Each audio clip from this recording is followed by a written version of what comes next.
So I am Dr. BP Bhardwaj, Senior Cardiologist, Bareilly. Today's topic is heart issues.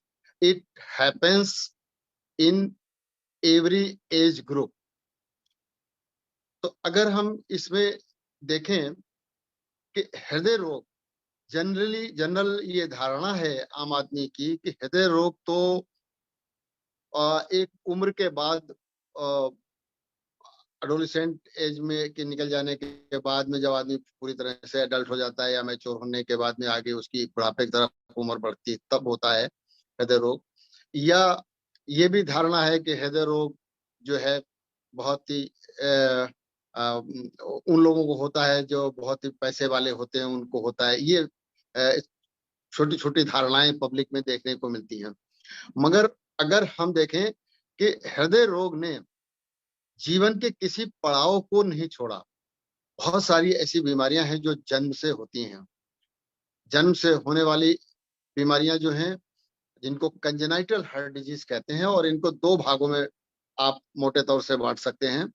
एक वो बीमारियां जिसमें बच्चा नीला पड़ जाता है, और एक वो बीमारियां जिसमें बच्चा नीला नहीं पड़ता है। दोनों में तकलीफें होती हैं। और फिर इन दोनों ग्रुपों में बहुत सारी बीमारियां हैं। नीले पड़ जाने वाले में tetralogy of alerts, trilogy of alerts, और बहुत सारी बीमारियां ऐसी हैं जिसमें बच्चा नीला पड़ जाता है। और वो बीमारियां जिसमें बच्चा नीला नहीं पड़ता, उनकी मुख्य मुख्य बीमारियां हैं ASD, VSD, ventricular septal defect, active septal defect, PDA, और बहुत सारी कंजेनाइटल अनोमलीज हैं जो जन्म से ही बनावटी कमी रह जाने की वजह से होती है।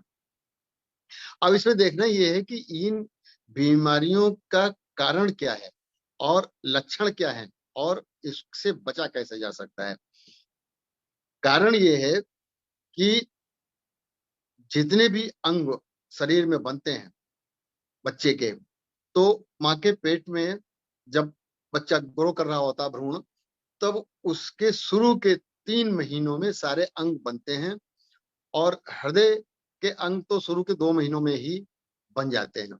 इस दौरान अगर माँ जिसको प्रेगनेंसी के अभी 2 महीने के अंदर की प्रेगनेंसी है, अगर वो किसी वजह से किसी डॉक्टर के पास जाती है, डॉक्टर को नहीं बताती है कि उसको प्रेगनेंसी चल रही है, और वो उसको मान लीजिए उसको खांसी या इस तरह की चीज है और वो एक्सरे करवा देता है, या सीटी स्कैन उसका किसी वजह से कराना पड़ता है, या किसी अपने दूसरे मरीज को लेके, माँ बाप को लेके या सास ससुर को लेके वो उनका एक्सरे कराने के लिए एक्सरे रूम तक उनके साथ जाती है, तो इनसे एक्सरे के किरणों से उसके अंदर बनावटी कमी रह जाती है, जो बाद में बच्चे को कंजेनाइटल एनोमली के रूप में सामने आती है।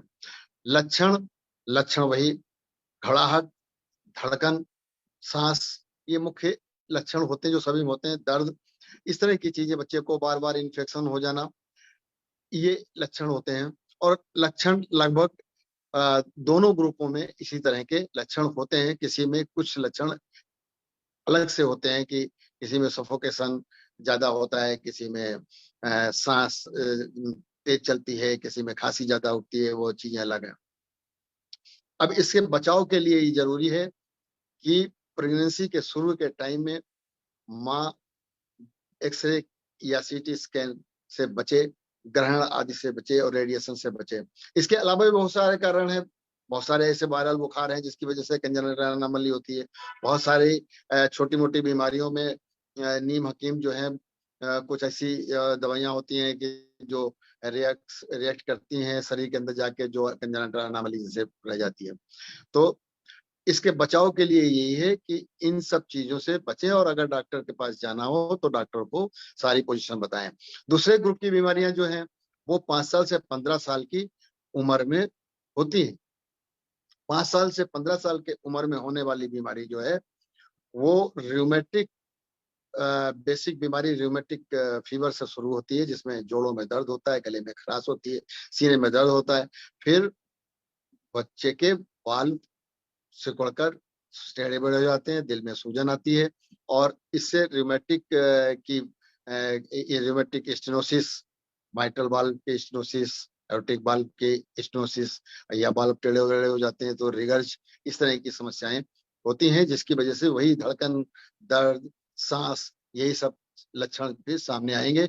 इसके बचाव के लिए चाहिए कि अगर किसी बच्चे को 5 साल से 15 साल की उम्र में रूमेटिक फीवर आता है, जोड़ों में दर्द के साथ, गले में खराश के साथ फीवर आता है या सीने में दर्द होता है, तो बहुत ही जल्दी वो डॉक्टर से सलाह ले और उसका बहुत ही शीघ्र से शीघ्र इलाज करवाएं।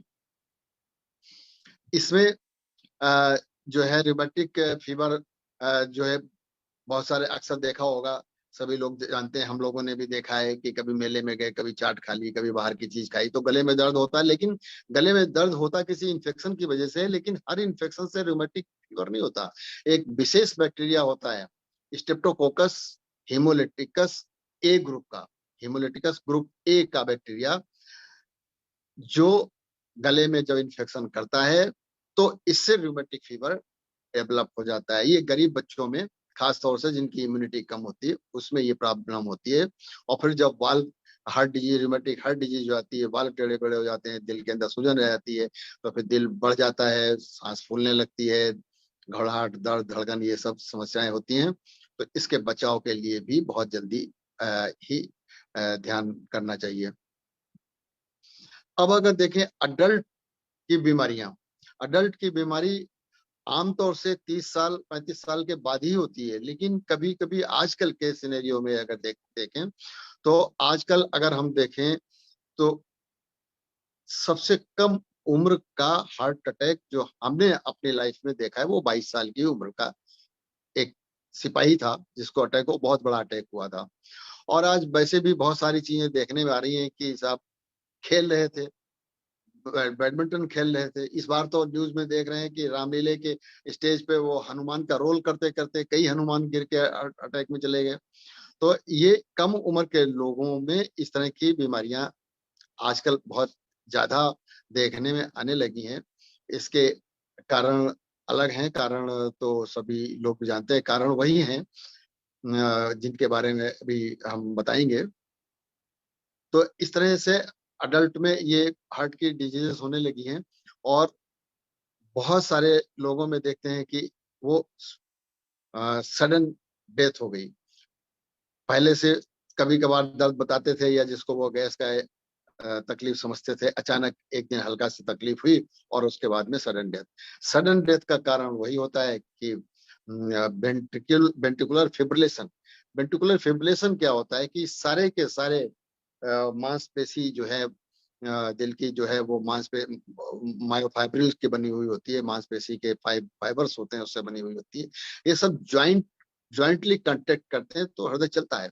अगर इनमें आपस का कोऑर्डिनेशन खत्म हो जाए तो फाइबर सब अलग अलग ढंग से अलग अलग टाइमिंग पे कांटेक्ट करेंगे तो हार्ट एक तरह से फिब्रिलेट कर जाता है, मतलब ज्वाइंटली वो कांटेक्ट नहीं करेगा, एक जिस पोजीशन में है उसी पोजीशन में मसल फाइबर की हरकत तो रहेगी लेकिन सब ज्वाइंट हरकत चली गई तो वो उसी तरह से उसमें फ्लिकरिंग होगी और कंट्रैक्शन खत्म हो जाएगा।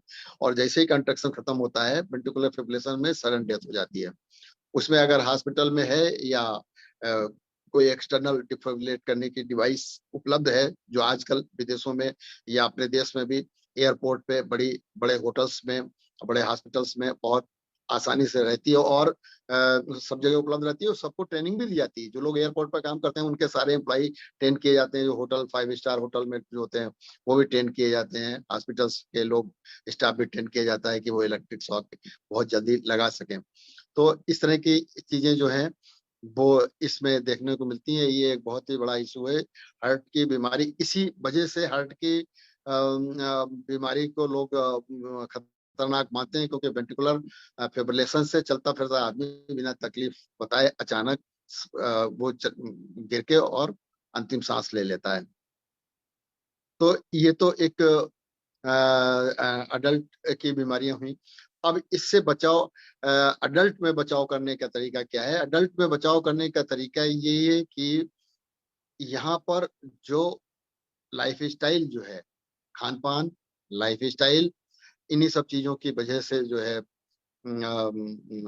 हार्ट डिजीज पनपती है।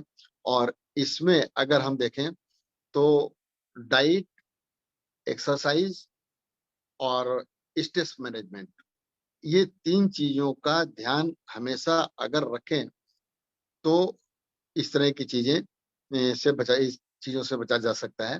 डाइट में ओमेगा 3, ओमेगा 6 फैटी एसिड्स जो लेमन नहीं जानता है, लेकिन जो पढ़ा लिखा आदमी है वो आगे बताने पर समझ लेता है, या पढ़ के भी समझ लेते हैं लोग, ये डाइट में पहुंचते रहें। और डाइट में सोडियम बहुत कम हो, पोटेशियम थोड़ा सा ज्यादा हो, फैट बहुत ही एक्सेस में फैट ना हो।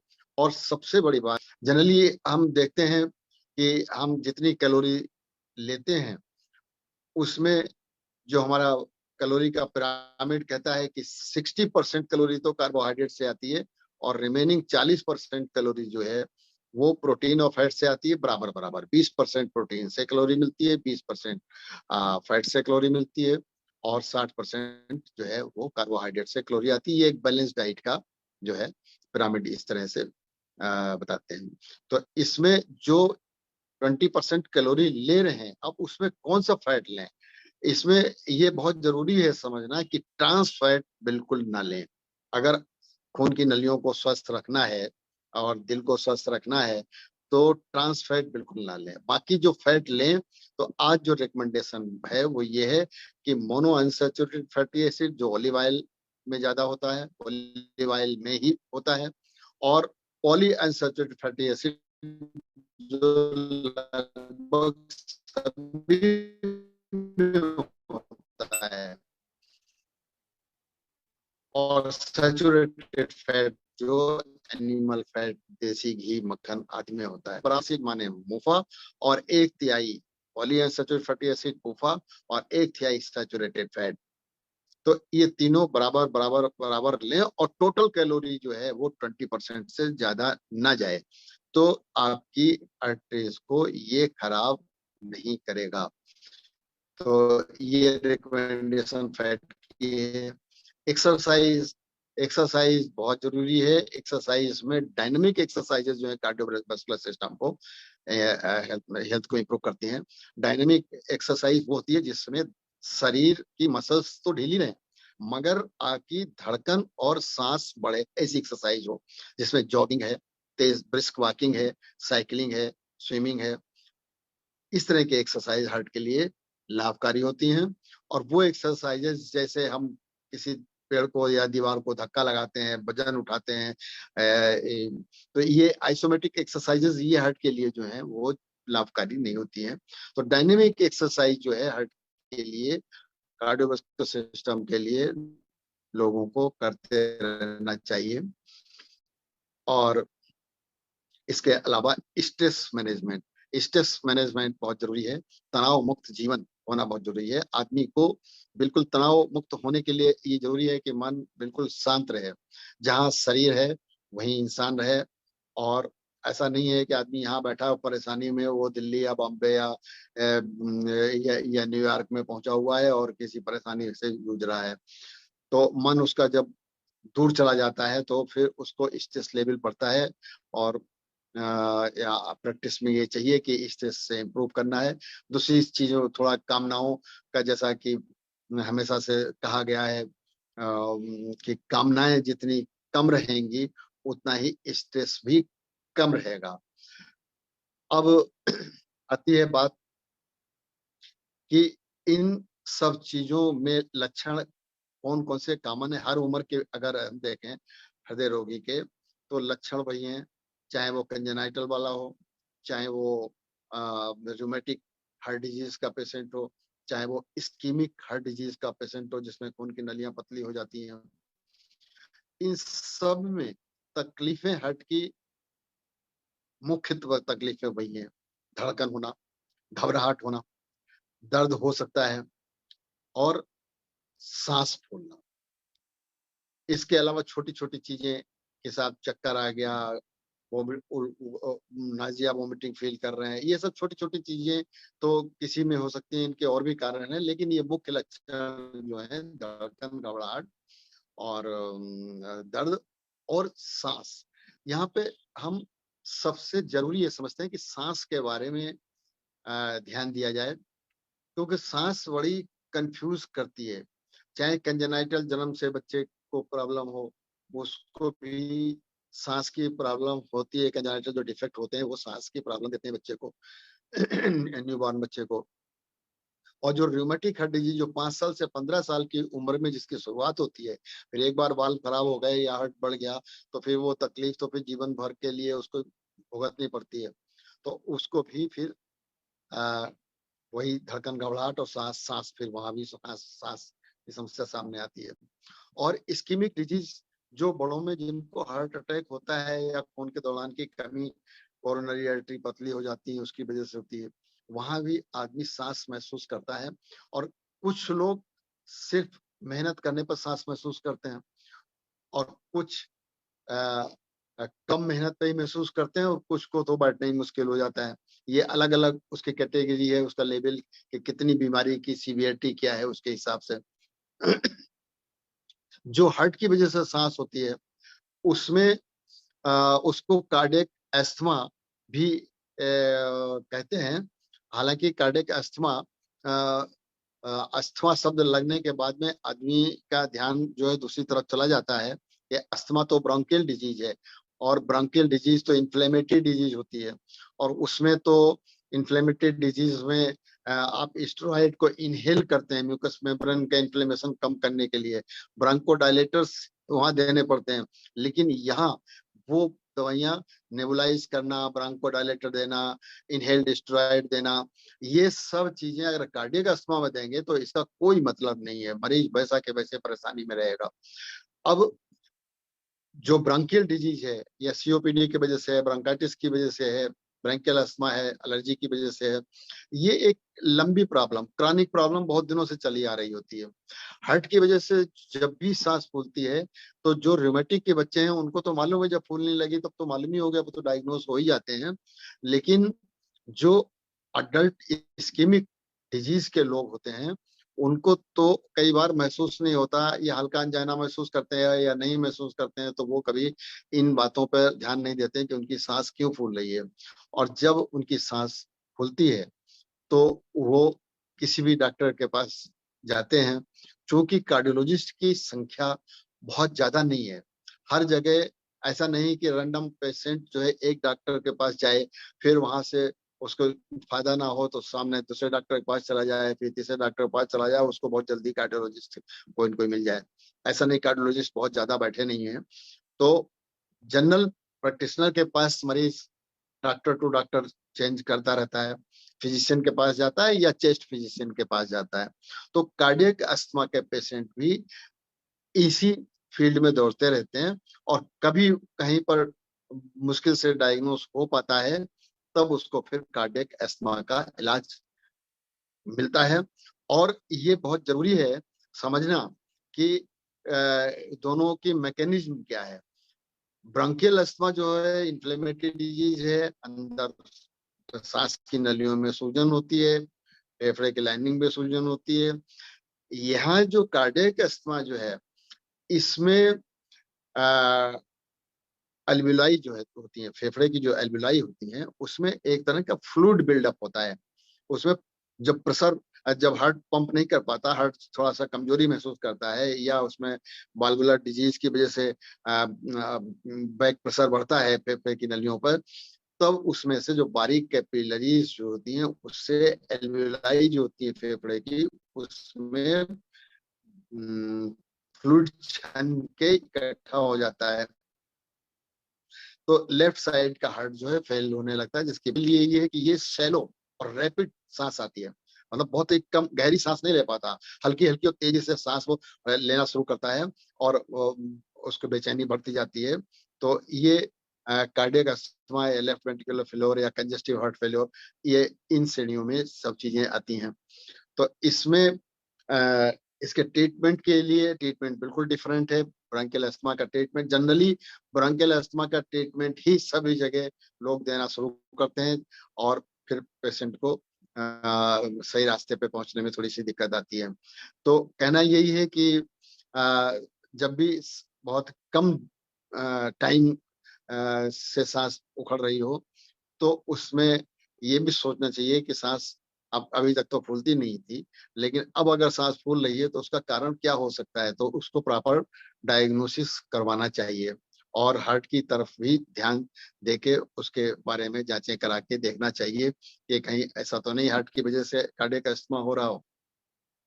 इसमें कार्डियक अस्थमा में दो तरह का होता है, जैसे एक में इजेक्शन फ्रैक्शन भी गिर जाता है, एक में इजेक्शन फ्रैक्शन जो है मेंटेन रहता है। प्रिजर्व इजेक्शन फ्रैक्शन और रिड्यूस्ड इजेक्शन फ्रैक्शन, ये सात दो तरह से कार्डियक अस्थमा होते हैं। और ये अगर इसके दोनों की स्टाइल में देखें कि कब वो बढ़ता है कब ये बढ़ता है, तो जनरली कभी भी हो सकता है, कभी भी ब्रोंकियल अस्थमा बढ़ सकता है, कभी भी कार्डियक अस्थमा बढ़ सकता है, लेकिन आमतौर से ब्रोंकियल अस्थमा सुबह के टाइम में जोर पकड़ता है और कार्डियक अस्थमा रात्रि के समय जब व्यक्ति लेट जाता है तब उसको तेज होने का या बढ़ने का चांस ज्यादा रहता है, और हो तो कभी भी सकता है। आमतौर से ये वो सुबह को ज्यादा बढ़ता है और ये कार्डियक अस्थमा जो है वो रात के टाइम पर ज्यादा बढ़ता है। तो इन चीजों को ध्यान में रखना बहुत जरूरी है। आज के टॉपिक में दो बातें जो मुख्य तौर से जो मैंने जरूरी समझी, एक तो कार्डियक अस्थमा जो बताया, जो जिसमें हृदय की, या तो इसके कारण क्या होते हैं अगर देखें तो या तो वाल्वुलर डिजीज होगी, या दिल की मांसपेशी जो है वो कमजोर हो जाएगी, उसका पंप कम हो जाएगा, कमजोर हो जाएगा पंप, या मसल में किसी तरह से डिजीज हो गई है दिल की तो वो दिल बढ़ जाएगा, तो उसकी वजह से जो है दिल पूरी तरह से पंप नहीं करता, तो बैक प्रेशर फेफड़े में रिफ्लेक्ट होते हैं और कार्डियक एस्थमा होता है।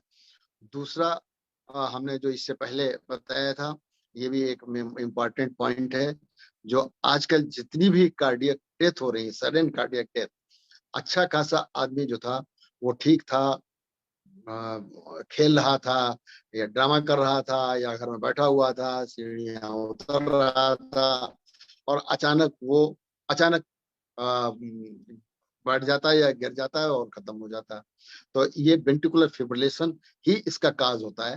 वेंट्रिकुलर फिब्रिलेशन जब होता है तो सब जगह डिवाइसेस हर जगह नहीं होती है और फिर पेशेंट इससे हो जाता है।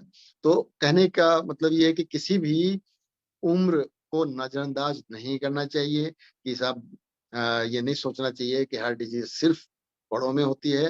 हार्ट डिजीज बच्चों में, जन्म तुरंत जन्मे बच्चों में, 5 साल से 15 साल की उम्र और से शुरुआत होने वाले बच्चों में, और बड़ों में भी, सभी में इस ये हार्ट डिजीज हो सकती है।